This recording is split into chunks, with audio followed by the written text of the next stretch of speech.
based on songs and stories, heroes of renown, the passing tales and glories that once was Dublin town. The hallowed halls and houses, the haunting children's rhymes, that once was Dublin city in the rare old times. Ring a ring a rosy, as the light declines, I remember Dublin city in the rare old times. My name it is Sean Dempsey, as Dublin as can be, born hard and laid in Pimlico, in a house that ceased to be. By trade I was a cooper, lost out to redundancy, like my house that fell to progress, my trade's a memory.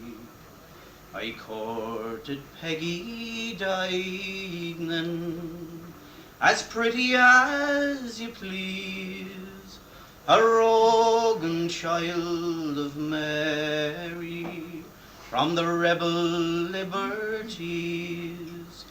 I lost her to a student chap, with skin as black as coal, when he took her off to Birmingham, she took away my soul. Ring a rosy, as the light declines, I remember Dublin city in the rare old times. Oh, the years have made me bitter, the gargles dimmed me brain, 'cause Dublin keeps on changing, nothing stays the same. The pillar and the met have gone, the royal long since pulled down, as that grey unyielding concrete makes a city of my town. Fare thee well, sweet Anna Liffey, I can no longer stay and watch the new glass cages spring up along the quay. Me mind's too full of memories, too old to hear your chimes. I'm a part of what was Dublin in the rare old times. Ring a rosy, as the light declines, I remember Dublin city in the rare old times.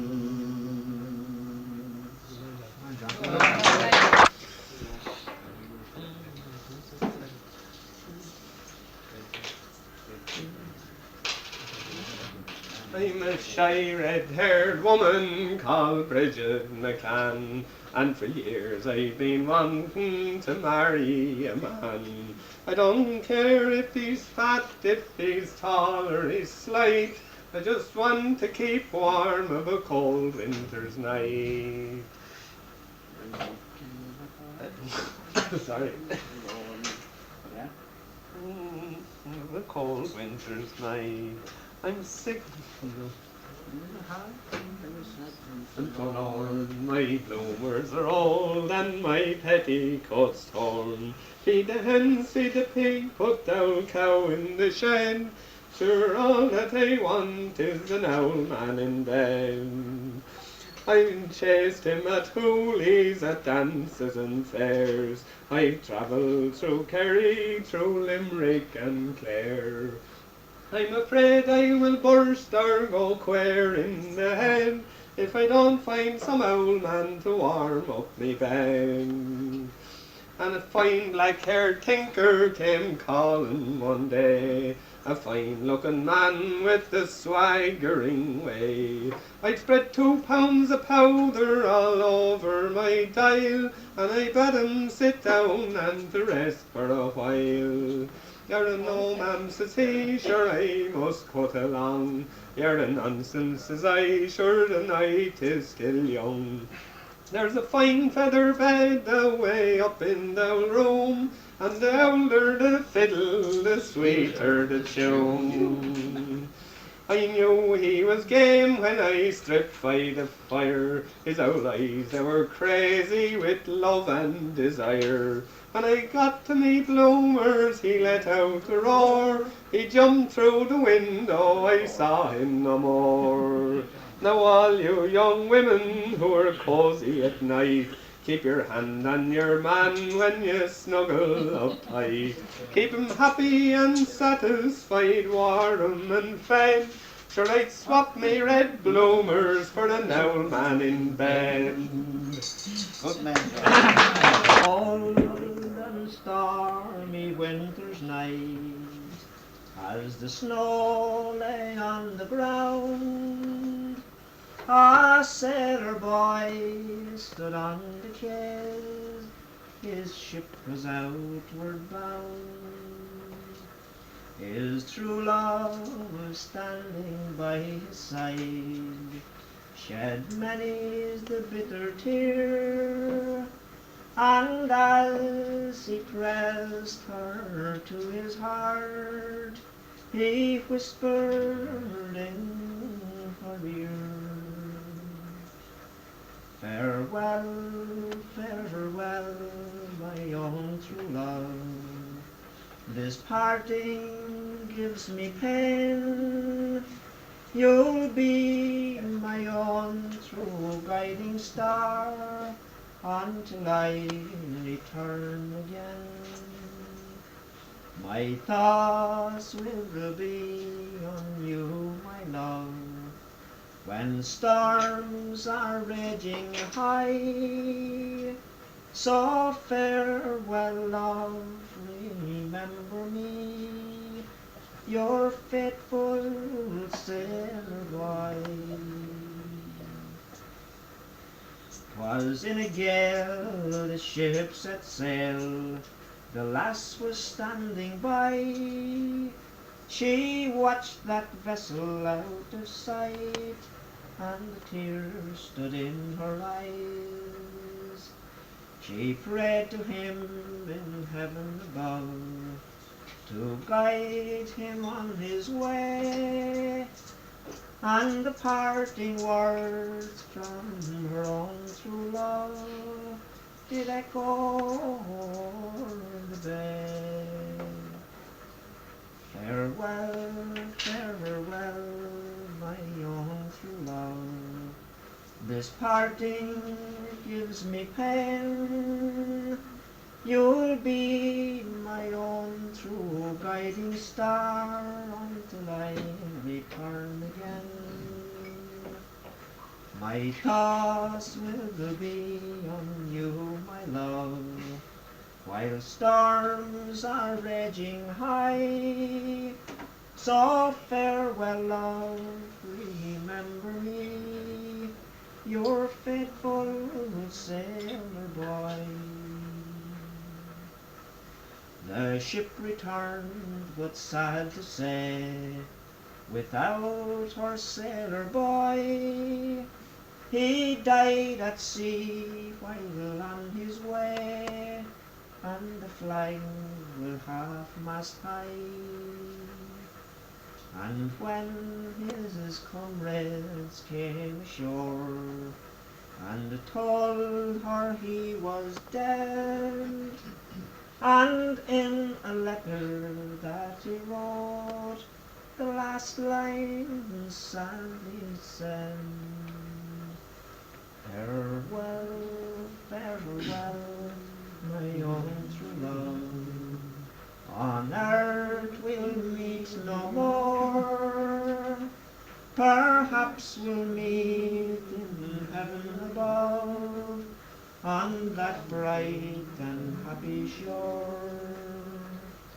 Perhaps we'll meet in that fair land, the land beyond the sky, where you never will be parted from your faithful sailor boy.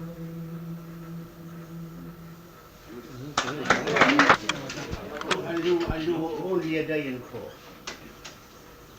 With Patrick Archer.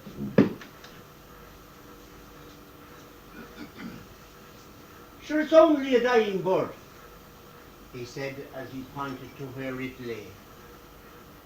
Shot shattered and torn with wings outspread on the rough brown, fresh ploughed clay. Sure, there's no need to be sad because a wounded bird has fluttered down here to die. But a sorrowful look clouds the old man's eye as he huskily makes reply. Yes, 'tis only one that you've shot me, boy, of a thieving tribe as you say. But that fluttering fall that to you gave joy lies sore on me heart today. For that wounded bird is the link of a chain that binds me to times long past, and I grieve to see his red lifeblood drain, and thou wings hushed at last. Aye, it is many a year has since gone by, since once on a March morn bright, I riz the fearings and the hunkings cash, and whistled in spirit's light. And close on me heels came them noisy birds picking worms from the rough brown clay, as I ploughed up the sod in close straight rows in the very field where we're standing today. And one foolish bird, I suppose he was young, got wedged in a slow fallen sod, and the echoes around with his frightened cries rung as he struggled in under the clod. But his horse corn stopped as I came to his aid, and he ceased in his struggle and strife. Thinks I, the poor creature is sorely afraid I'm coming to rob him of life. But he looked in me eye with a confident grin as I lifted the sod where he lay, and his hoarse voice was glad as he sailed up on high. Thank you kindly, his cause seemed to say. And I'd easily know him again, I said, as he sailed in the clear air away, for though black was his body from tip tail to head, his wings wore a whitish grey. And ever since that March morn, long years ago, he looked upon me as his friend, and I thought him to be a decent good crow that never to meanness would bend. And when in the fields for miles all around, the ploughs turned up stubble or lay, to follow my plough he thought himself bound, so he hopped after me every day. And so we came to be comrades in toil in the fields where our daily work lay. And we gather our living from out the same soil through many a long weary day. And I learned a lot from that curious old bird, ever since the morning that me hand set him free. And he studied too, as I've reason to know, for he found out a lot about me. I mind when I walked with my Kate down yon lane, how grey wings sat perched on that high elm bough, looking knowingly down at us twain. And when I was happy with her as me bride, he joyously cawed from on high, as we wandered together in love side by side, in the summer eves long since gone by. And our sunny-haired boy, heaven rest him I pray, who grew up so clean, strong and tall, I mind when he came to the field one warm day with tea to the haymakers all. and he wandered away to the old tree there below to stretch his young limbs in the shade. On a bough o'er his head sat the old grey-winged crow, looking solemn and sober and staid. And the cunning old fellas soon saw that my boy was munching some fresh griddle bread, so he dropped from his perch with a loud caw of joy and hopped on the ground about dread. And my boy laughed with glee as he threw the sweet crumbs to the old crow hopping round where he lay. Ah, that picture full oft to me sore heart comes, and I feel how's I'm lonesome today. My vocaline born. She heard how he fell in the land o'er the sea far away, when Ireland's sons faced the fierce shot and shell in Fredericksburg's terrible day. They told me he charged as he rushed long ago when he hurled on his own native plain. But he fell near the guns, with his face to the foe, in the land far o'er the main. And the mother, God rest her soul, sure the news broke her heart. They say trouble comes not alone, for death that spares none rudely pushed us apart and claimed my love as his own. Let who will explain it, but I'd swear that that bird wept with me in me sorrowing days, for he moped round the place with his head hanging low, and mournful and sad were his ways. It's all over now. My old friend's going fast. His rough bake is crimson with gore. His hoarse voice is hushed. His lash flight is past. He'll sail o'er the green fields no more. The brown earth is soaking his red ebon blood. The cunning owl eyes are growing dim. His last look reproving seems saying, I should have watched with better care over him. So now, boy, you know, why I'm sorry today, although it's only an old dying crow. Can you wonder himself, when they're dead on the clay, is me comrade a long years ago? And I shame not to grieve o'er the sad bloody fate of me feather friend, faithful and true. The last link has snapped, and I've not long to wait till I sleep the cow lonesome sleep too.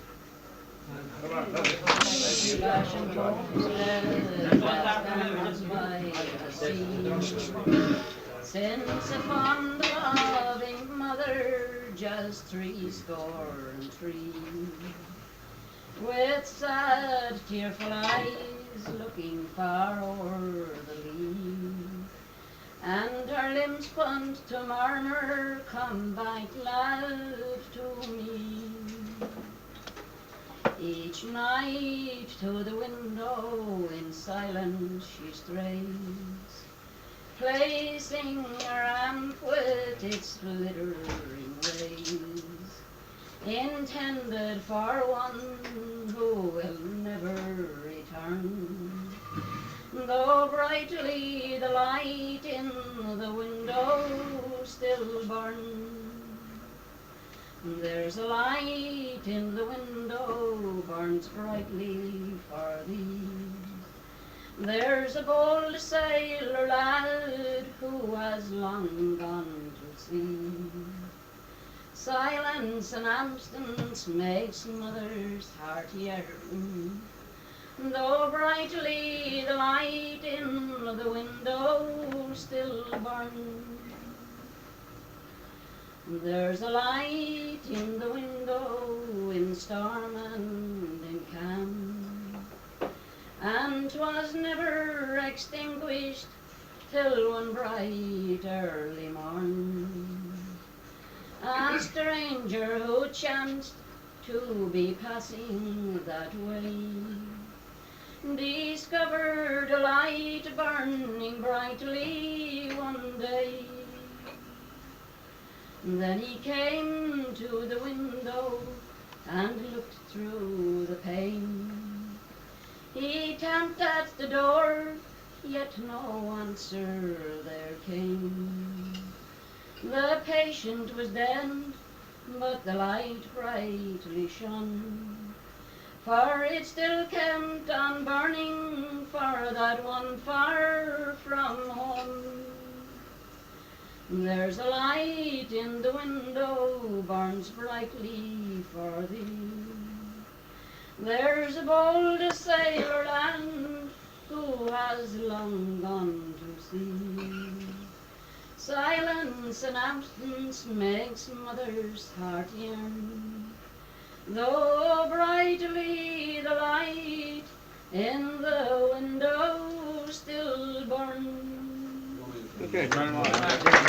Ennis, Carthy, John Coakley, take a fond farewell. Green Hill, old Delaney, where else? Oh, wait a minute, I get the one. Right, take it.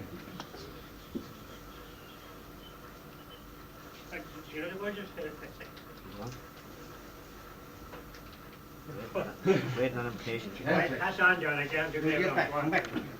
Oh, you're passing through Murrintown on a bright summer's day. See a group of young fellows working hard in the clay. If you ask what they're doing, they will gladly reply, sure, we're working for the council on the water supply.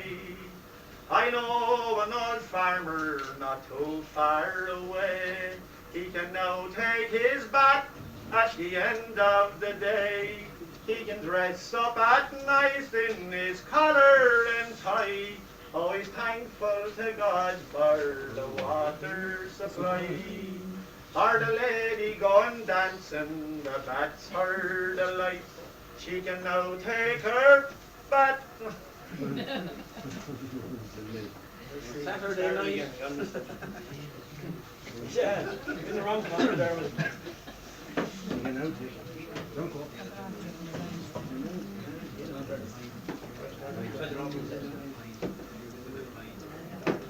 It's supposed to. Listen to these women.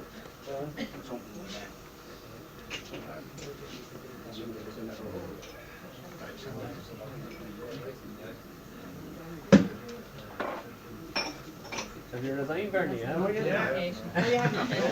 Even the top again, Bernie. It's supposed to the parish, the old people say. Sure is good for the kidneys. I'm too high now. Start it all off again, Bernie. Start it off at the beginning. Go back to Murrintown. So if they started in Carrig, it might work better. While you're passing through Murrintown on a bright summer's day, see a group of young fellows working hard in the clay. If you ask what they're doing, they will gladly reply, sure, we're working for the council on the water supply. I know an old farmer not too far away. He can now take his bath at the end of the day. He can dress up at night in his collar and tie. Oh, he's thankful to God for the water supply. For the lady going dancing, the bath's her design. She can now take her bath on the Saturday night. Huh? It's supposed to the parish, the old people say. Sure is good for the kidneys and it makes better tea. There's a spring in their step and a gleam in their eye, and they talk about nothing but the water supply. If you're here on a visit and your tummy feels queer, sure it might be that you have consumed too much beer. But there's no need to panic to the wee spot close by. There's an inside convenience and a water supply. Stagger into the bathroom, take a seat on the pot. No need for a penny to go in the slot. Get rid of your troubles and bade them goodbye. And flushed them away with the waters of life. Oh, but how did our forefathers manage it all? They went out in all weathers to answer the call. Sat on their hunkers and gazed at the sky. Far from their thoughts was the waters of life. But those were the days when our forefathers knew, when hardships were plenty and pleasures were few, when the thistle and nettle caused many a sigh, for they did not have toilets or the waters of life. The old pots with the handle 'tis now an antique, but the tales it could tell if it only could speak. Them under the bed, yes, a crisis was nigh. It's redundantly placed by the waters of life. All the Yanks and the Russians, they've been to the moon. I believe they'll be running excursions there soon. But won't it be awkward up there in the sky if they haven't got toilets or a waters of life? Down where I was born, there was a fair maid dwelling, made every youth try well a day. Her name was Barbara Allen. 'Twas early in the month of May, when the green buds they were swelling. Young Jimmy Grove on his deathbed lay, for love of Barbara Allen. He sent his servant to the town, where Barbara was a dwelling. My master is sick, and he sent for you. Your name be Barbara Allen. And slowly, slowly she came down, and slowly she came nigh him.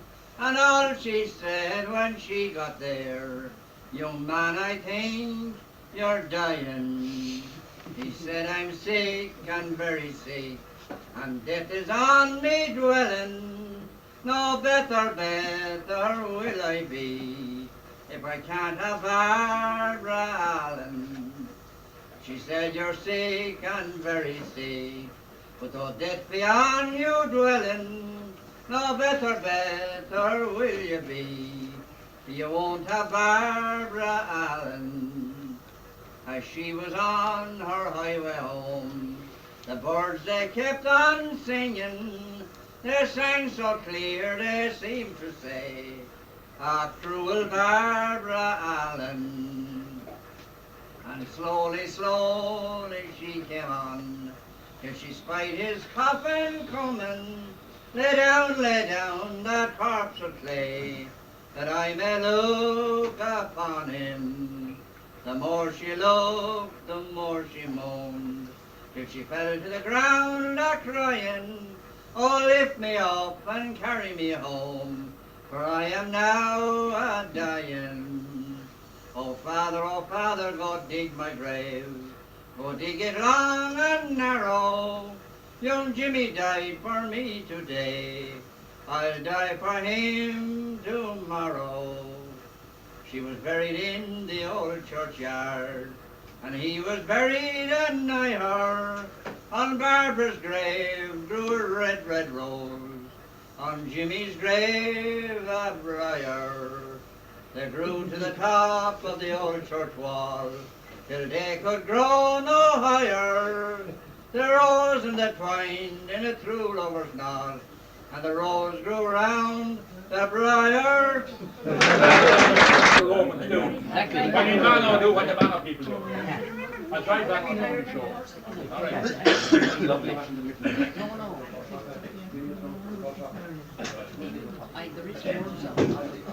Banno's lonely banks, farewell, where once I used to stray, to view the crops of smaller size, glide sweetly o'er the bay. The birds along that lonely beach their sweetest notes did pour, that echoed through the silent woods round Bannow's lonely shore. The boys with whom I used to play while sporting on the green, their smiling faces I behold, the seas roll wide between. Their youthful joys I still retain, though sadly I deplore when I cast back my wandering eyes to Bannow's lonely shore. The village schoolhouse on the hill, it still appears in view, and it stands as clear and beautiful as when first I bade adieu. Those happy days are past and gone, perhaps to come no more, yet fondly still my heart do cling to Bannow's lonely shore. When on my pillow I recline in a foreign land to rest, the love for Bannow's bright blue banks still throbs within my breast. As silent sleep it steals o'er me, I dream I see once more those rocky cliffs that close abound round Bannow's lonely shore. Now with those few lines I'll now conclude and bid a long farewell. May heaven's beams shine bright on all who on those banks do dwell. May happiness forever reign, and choicest blessings pour. Where first I drew the breath of life, round Bannow's lonely shore.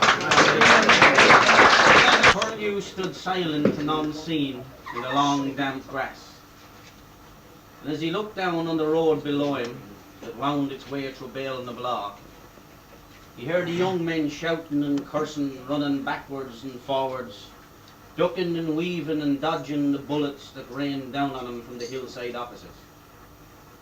As suddenly as it started, the firing stopped, and a lone figure lay by the roadside in the drizzling August rain. Dressed in green greatcoat, leggings, and brown hobnail boots that would never again set the sparks flying from the kitchen flagstones as he danced his way through a half set. A hurried whispered act of contrition, and the firing breaks out again.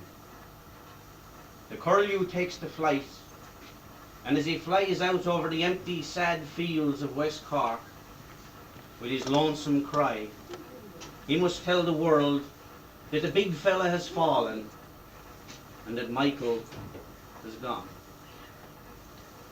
On a far off August day, cold young men in ambush lay, on a roadside by a hill where flowers grow.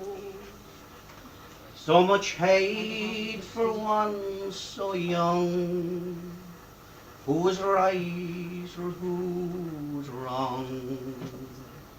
Though 1,000 years may pass, we'll never know. Candles dripping blood, they place beside his shoulders. Rosary beads, like teardrops on your fingers. Friends and comrades standing by, in their grief they wonder why. Michael, in their hour of need, you had to go. And through evening's twilight gleams, softly fell the autumn rain. But you lay still and silent on the ground, as we hung our heads in prayer, in our sorrow and despair. We wondered, was it friend or foe shot you down? Candles dripping blood, they place beside your shoulders. Rosary beads, like teardrops on your fingers. Friends and comrades standing by, in their grief they wonder why. Michael, in their hour of need, you had to go. Now that flame that you held high, when you called out to the sky to end the senseless killings and the shame, has now passed to other hands and is carried through this land by some not fit to even speak your name. Candles dripping blood, they place beside your shoulders. Rosary beads, like teardrops on your fingers. Friends and comrades standing by, in their grief they wonder why. Michael, in their hour of need, you had to go. Michael, in their hour of need, why did you go?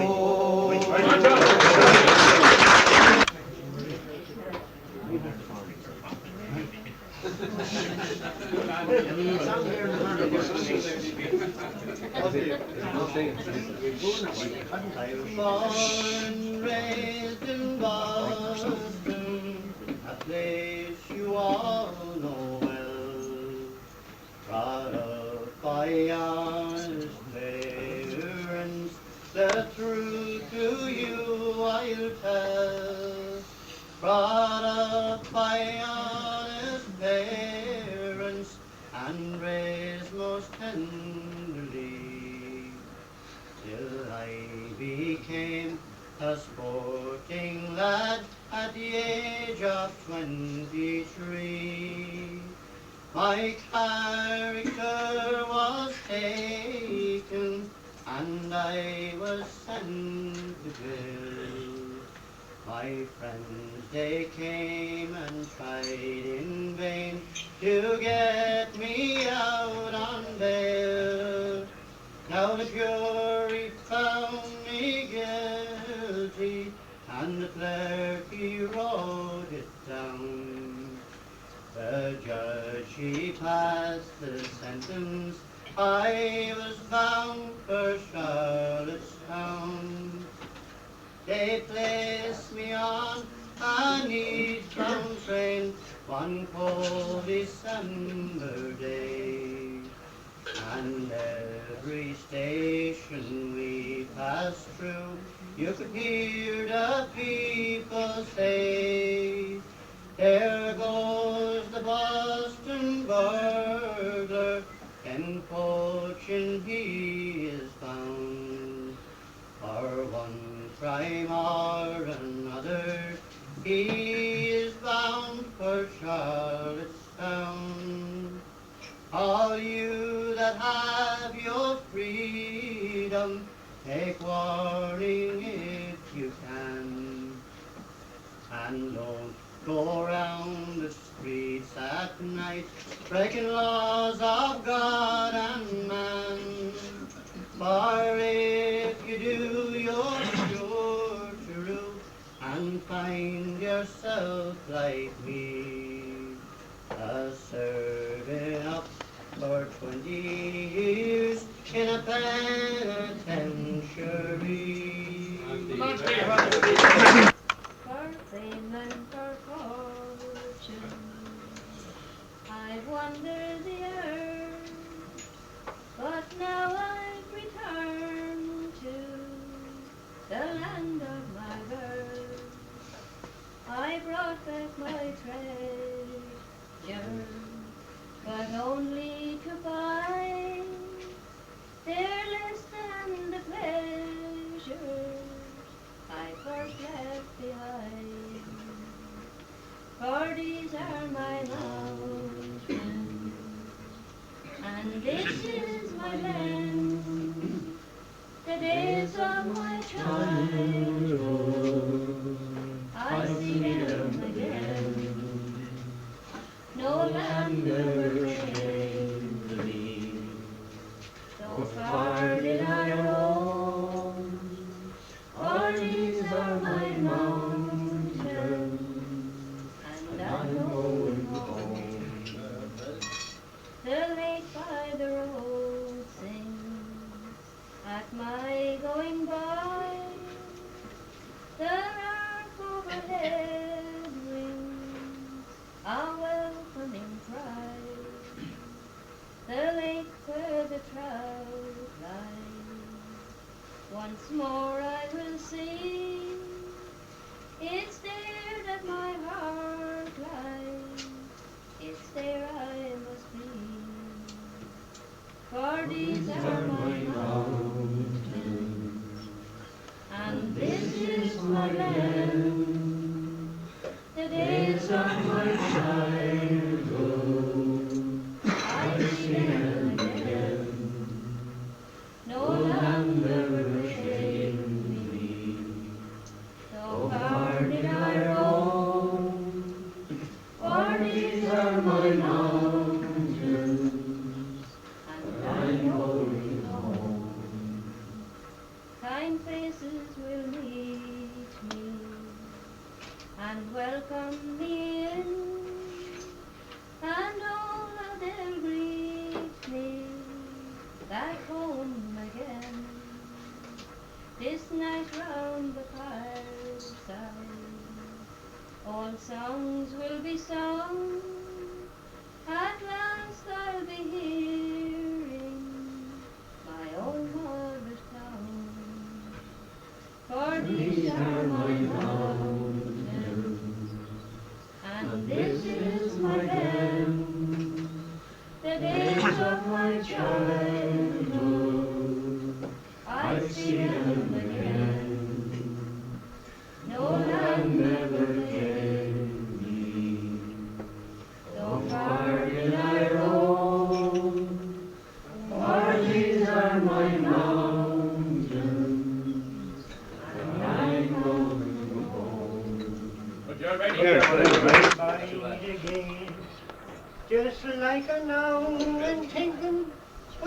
have to change my style. When what comes putting past the road, with many a joust and jar, but a little piebald pony and an inside car. One look, I'm gonna be high. One look I gave the pony, and one look I gave the wheel. Then glancing up my heart began to dancing jigs and reels.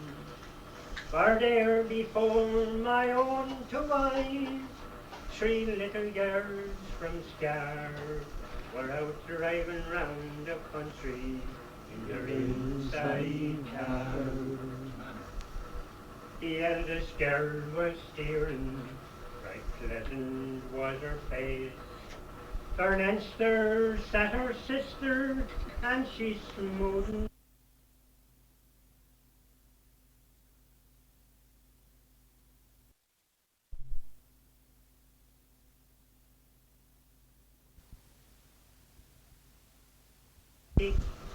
And of course I had to coax the teeth from playing them a trick.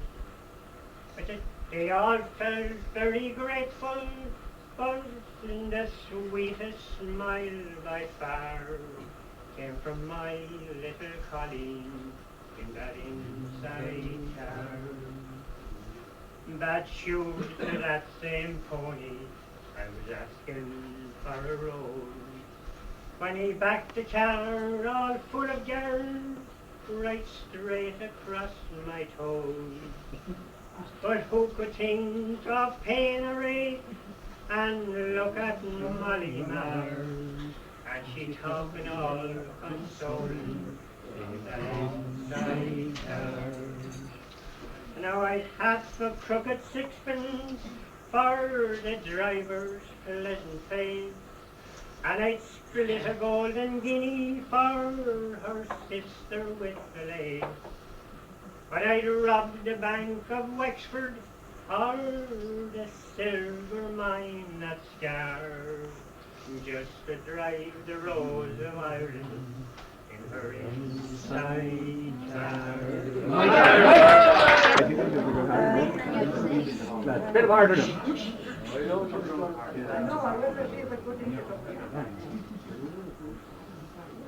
I see the muddy cabin, he danced his wild jigs in, as neat a muddy cabin as ever was seen, considering 'twas used to keep poultry and pigs in. I'm sure it was always kept tidy and clean, but now all around it is cold, sad and dreary, all sad and all silent, no piper, no reel, not even the sun through the casement shine clearly, since I lost my own darling boy, Teddy O'Neill. I dreamt but last night, oh bad cess to my dreaming, I'd die if I thought it would e'er come to pass. I dreamt whilst the tears down my pale cheeks were streaming, that Teddy was courting another fair lass. But didn't I awake with the weeping and wailing? The pain of the dream was too much to conceal. Mother cried, not a child, what is your ailing? But all I could answer was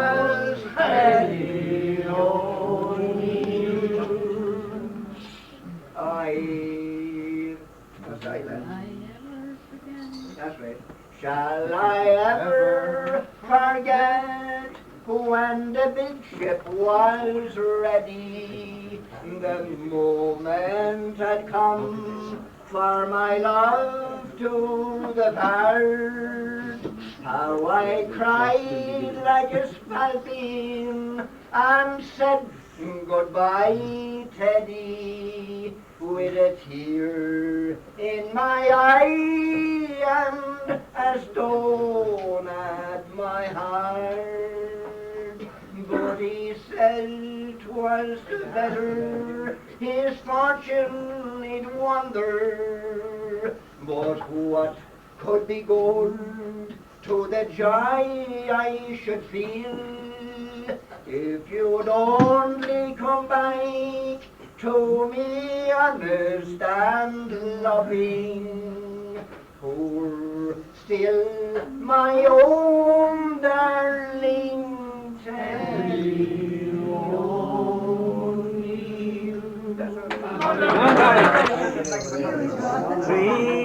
No, that's wrong.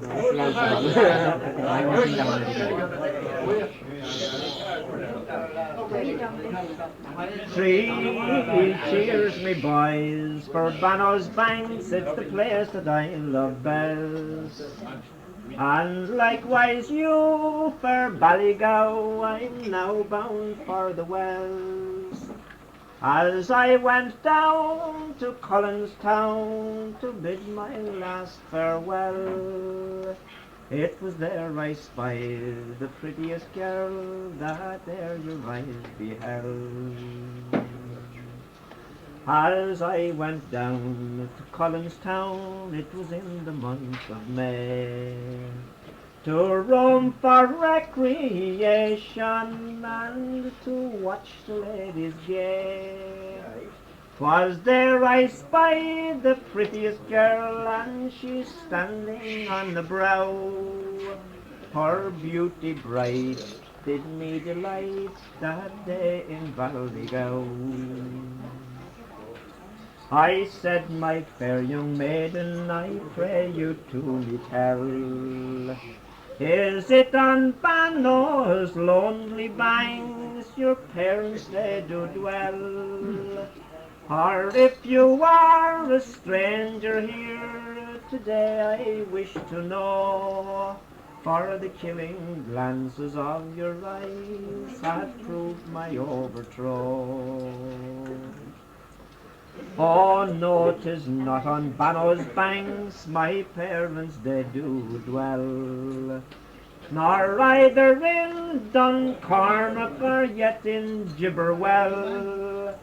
For I came here from sweet Kilmore, kind sir, you know it now. I'm here today a servant, said the maid from Ballygow. Now since you are a servant here, you must come along with me. For I do wish with all my heart that you will marry me. No more I'll roam from Bannow's banks where the tides do ebb and flow, or across the stormy ocean where the wintry winds do blow. Although I am a servant here, your offer I decline. For you'll sail the stormy ocean and you'll waver with the wind. And when you meet with pretty maids, to them you'll swear and vow. Then you leave them there to mourn, said the maid to Ballygow. So fare thee well, fair Bannow's banks, where dwells that comely maid, where oft times I had courted her down in yon fragrant shades. I pressed her to my bosom and I kissed her burning brow. But I am on the ocean wide and she's in Ballygow. My hometown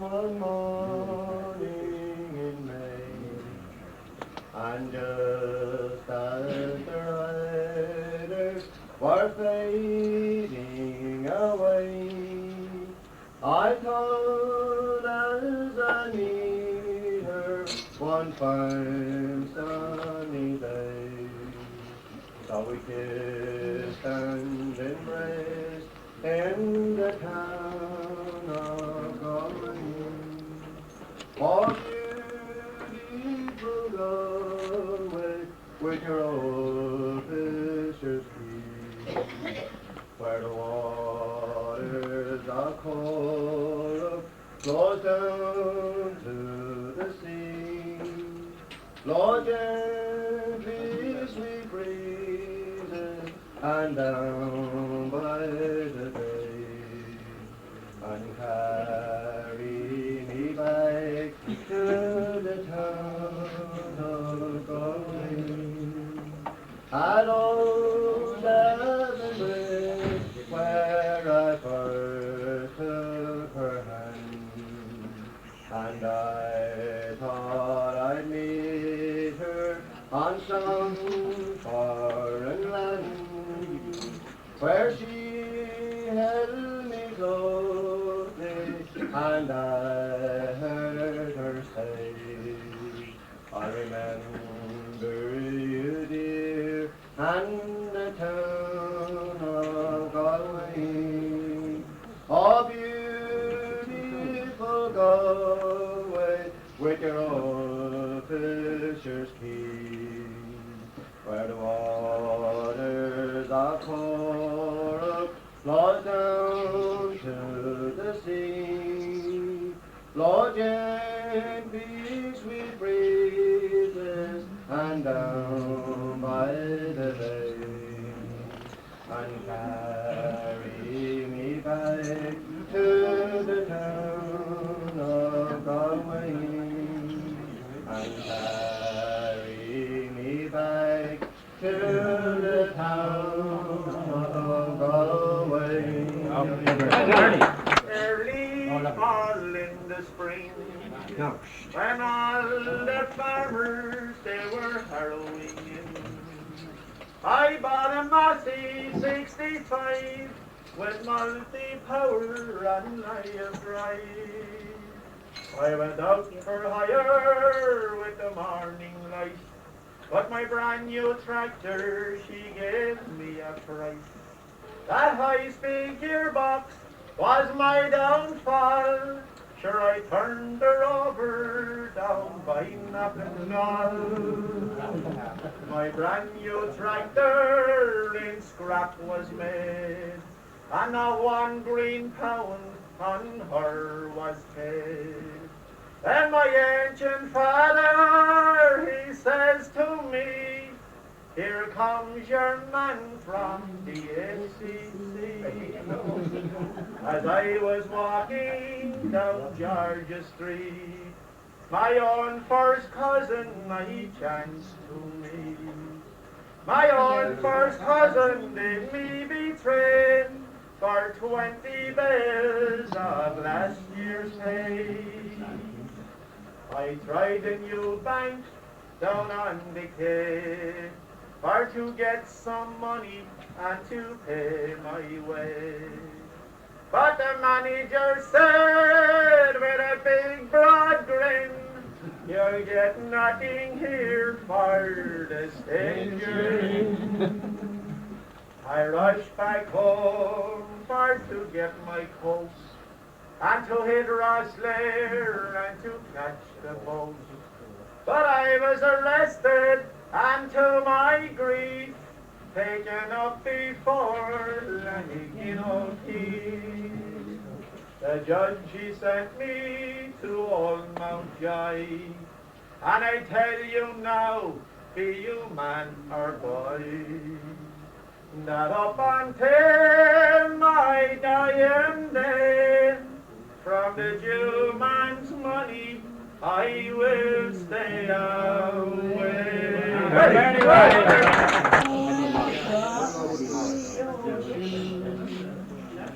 Underneath an Indian star, there was a dark-eyed little maiden, a on the coast of Malabar.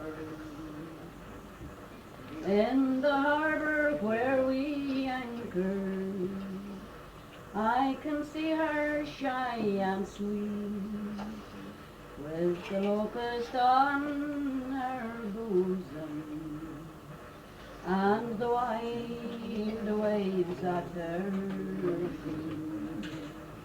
feet, and the wild waves at her feet.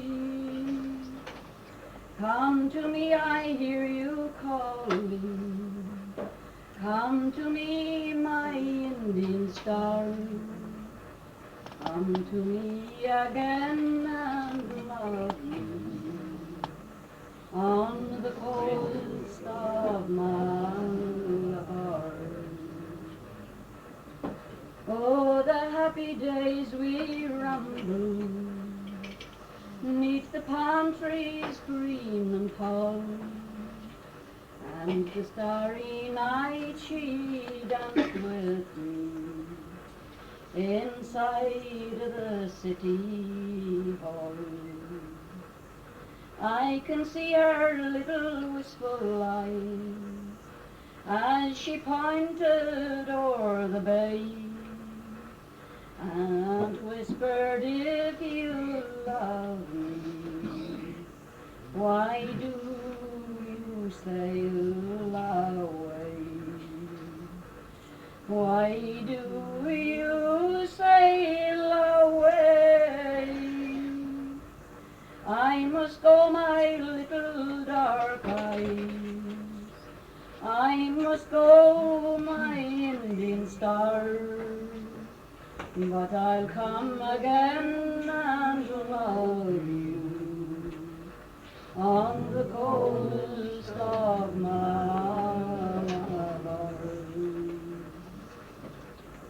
In my dreams I seem to wander to a far-off eastern sea, and the times we spend together come back again to me.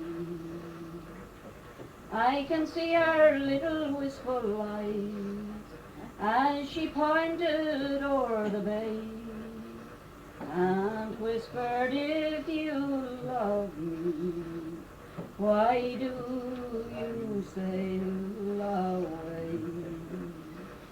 Why do you sail away? I must go, my little dark eyes. I must go, my Indian star. But in my heart you'll live forever, sweet maid of Malabar.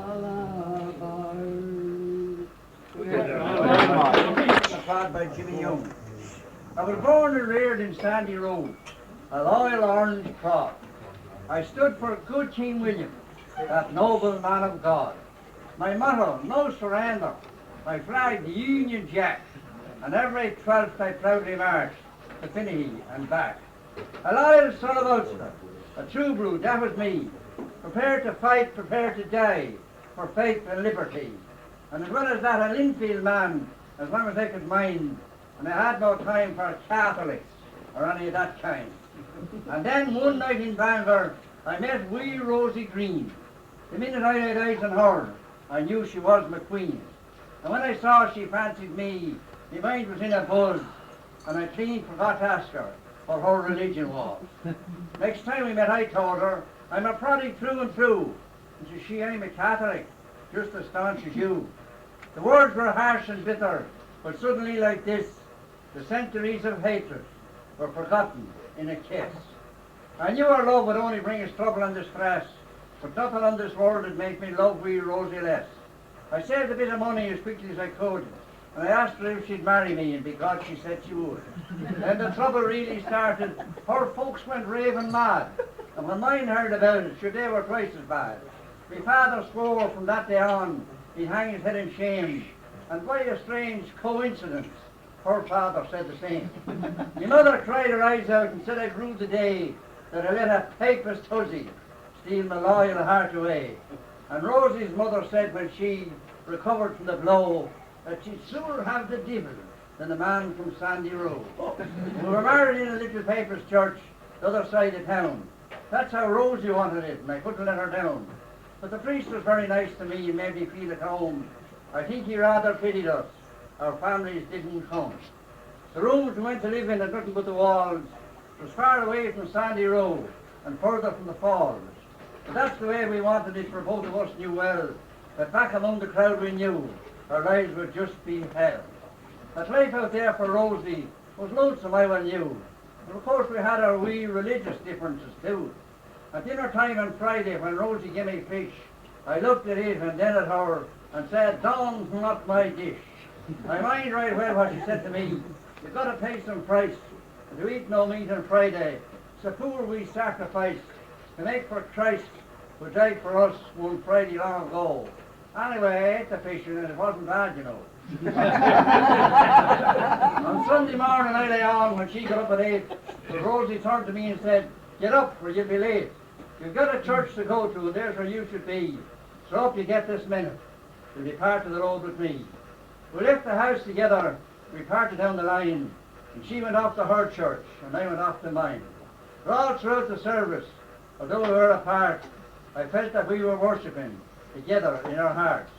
And so the weeks and months went quickly by, and then there came the day when Rosie upped and told me that a child was on the way. We both went down upon our knees that day and asked the Lord above to give our child 2 gifts alone, tolerance and love. We wrote to tell our families. I never used to call. We thought the news might soften them, and so it did in all. First my mother and then Rosie's wrote to say that call in turn, and we marvelled at the power of a wee child not yet born. But I was disillusioned when I found out why they came. It wasn't to be friendly or to make it up again. Rosie's mother called to say the child must be our seed, while mine said it'd have to be a Protestant like me. The hours before the wedding were surely meek and mild, compared with all the rumpus that was raised about the child. And from both sides of the families, insults and threats were hurled. Oh, what a way to welcome a wee angel into the world. The child must be a Catholic. The child must be a prod. The last and loudest voice I heard was the mighty voice of God. And to his awful wisdom I had about my head. An hour after it was born, our poor wee child was dead. I sat that night by Rosie's side, and just before the dawn, I kissed her as she left me to join her ancient son.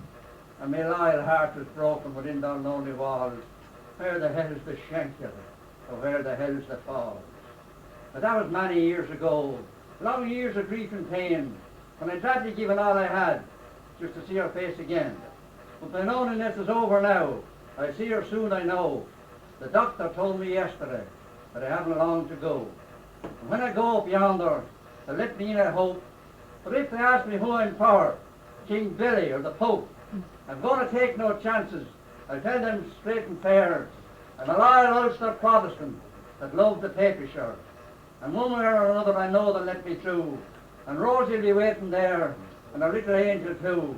And then the child will lead us, the Papist and the prod, up the steps together into the arms of God.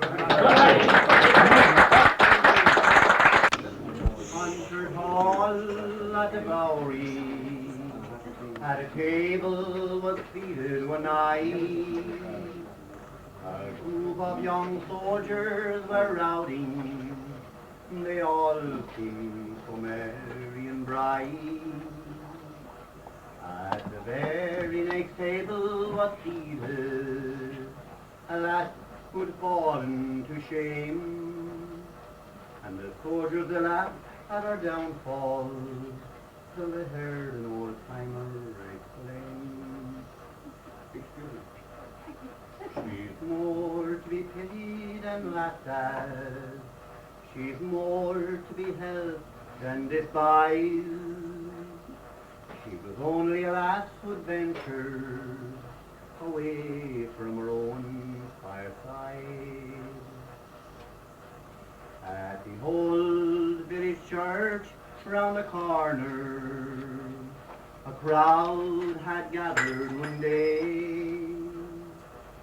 at a grave that had newly been opened, and in it this poor lassie lay. Was the same lass we met at the Bowery. She died of her shame and downfall. Did the clergyman laugh? Oh, well, I don't think, as we heard him properly recall. She's more to be pitied than laughed at. She's more to be helped than despised. She was only a lass who'd venture away from her own fireside. Don't scorn her with words that will hurt her. Don't laugh at her shame and downfall. For it was only a moment considered, and the man was the cause of it all.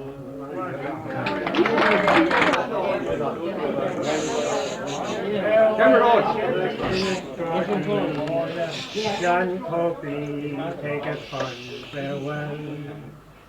Green Hill, Lord, is Slaney, old wine mill where our heroes fell. Farewell, town of Wexford, our capital to freedom stride. On the bridge o'er wide waters, at morning I lay down my life. Farewell, stout, farewell, faithful Gory, good Scarwell, bright Ballygow, whose sons first at Ould uplifted high our flag of green. God foster your manhood from the Bann to Blackwater shore. Farewell, bright Ballygow, through Bridie and Macklemore. Farewell, bold Shelmalier, whose trusty guns laid tyrants low. Ye ne'er knew dishonour, you never quailed before the foe. How brave was your bearing at the Three Rocks and Roche's walls. Farewell, bold Shelmalier, you'll fight again when Ireland calls.